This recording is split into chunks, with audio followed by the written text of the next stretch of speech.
Well, welcome to day 10 of our 3M fast. Today, our devotional will focus on the fruit of kindness as recorded in Galatians chapter 5, verse 22 through 23. But the fruit of the Spirit is love, joy, peace, patience, kindness, goodness, faithfulness, gentleness, and self-control. Against such things there is no law.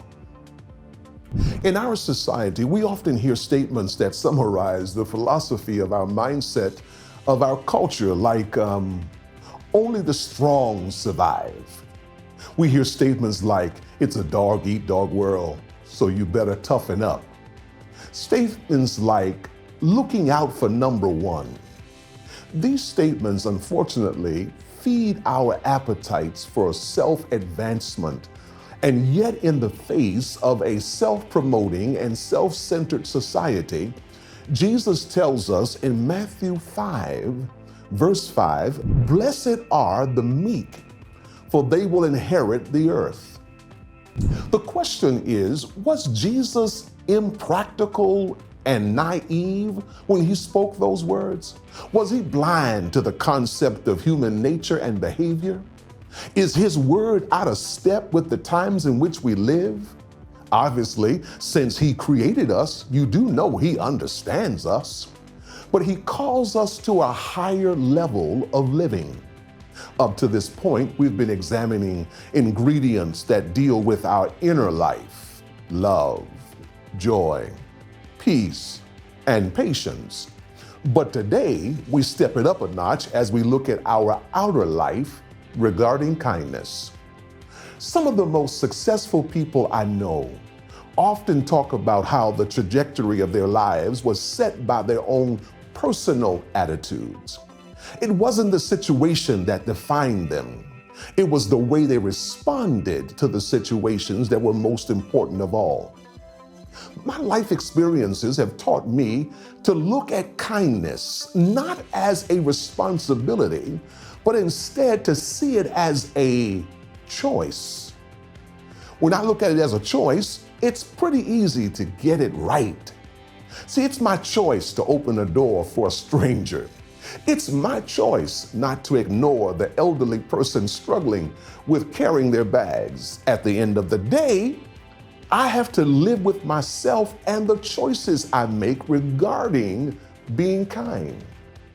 I would much rather close my eyes at night with the satisfaction of knowing I did my best to help someone struggling rather than closing my eyes knowing I chose to ignore the person with difficulty and struggles. Kindness is inexpensive, but yet it accomplishes a whole lot. It was Mark Twain who said this, you all: kindness is a language which the deaf can hear and the blind can see. In the listing of the fruit of the Spirit, Paul uses the Greek word charistos that is translated into the word kindness. Charistos is a word used to denote the characteristics or the attributes of God that withhold his judgment towards us. Paul tells us in Romans chapter 2, verse 4, "Don't you see how wonderfully kind, tolerant, and patient God is with you? Does this mean nothing to you? Can't you see that his kindness is intended to turn you from your sin?" Because of God's kindness to us, we are told to clothe ourselves with kindness. In Colossians chapter 3, verse 12, Paul tells us, since God chose you to be the holy people he loves, you must clothe yourself with tender-hearted mercy, kindness, humility, gentleness, and patience. The Bible makes it clear that this ingredient, this characteristic called kindness, is only possible because of the work of the Holy Spirit in our lives. One common definition of kindness is active helpfulness. It's your choice to be kind. What will you choose as his representative? Think of someone in your life to whom God may be asking you to demonstrate kindness towards. What steps do you sense the Holy Spirit asking you to take? The smallest act of kindness is worth more than the greatest intention.